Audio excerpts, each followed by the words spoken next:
Hello and welcome to Eastern Roman History. I found it very interesting while reading Henry of Huntingdon's chronicle that in it he made mention of both Alexius I and Manuel I Comnenus. These he did in conjunction with his descriptions of the First and Second Crusade, which due to their significance in Europe demanded that he make a special exception and give a diversion from his accounts of the English to recount the Crusades. In this video I shall give his account of the Second Crusade, and his perception of Manuel Comnenus. My reason for doing this is not only that it is interesting and relevant to the topic of the Eastern Roman Empire, but it gives insight into the outside perspectives of the Eastern Roman Empire at the time. Now without further ado, here's the text as follows. Henry of Huntingdon, The History of the English People, from 1000 to 1154 AD, Book 4, Chapter 25 to 27.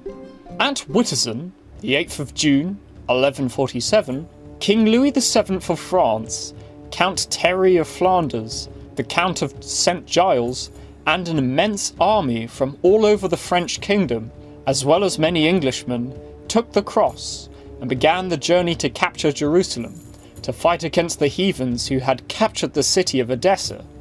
Emperor Conrad III of Germany led an even greater army, and both forces passed through the territories of Manuel I, the Emperor of Constantinople, who later betrayed them. So, in the 30th year of King Stephen, the armies of the Emperor of Germany and the French king, which marched out with great pride under illustrious commanders, came to nothing because God despised them. For their debauchery, which they practiced openly, rose up in the sight of God. They also greatly displeased God by their adulteries and by robberies, and by all kinds of crimes. So they were laid low, first by the treachery of the Emperor of Constantinople, later by the swords of the enemy. The King of France and the Emperor of Germany, with a few followers, fled ignominiously first to Antioch and later to Jerusalem. Then the King of France, as if about to do something to repair his damaged reputation, took Damascus with the assistance of the Knights of the Temple of Jerusalem, and with forces gathered from all quarters. But, lacking God's grace, he succeeded in nothing and returned home to Gaul.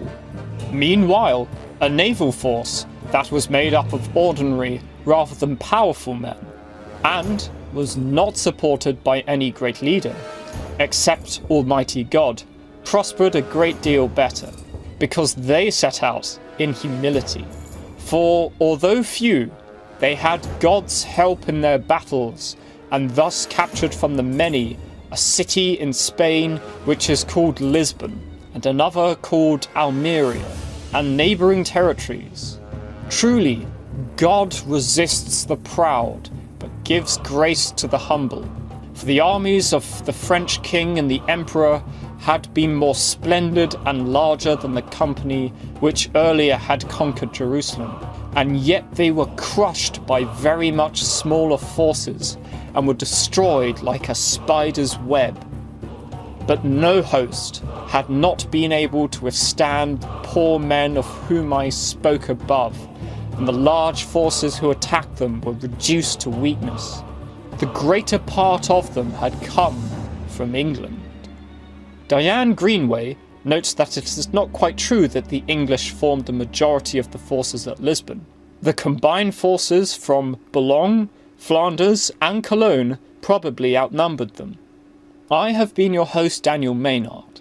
I hope you found this interesting, and I shall see you next time.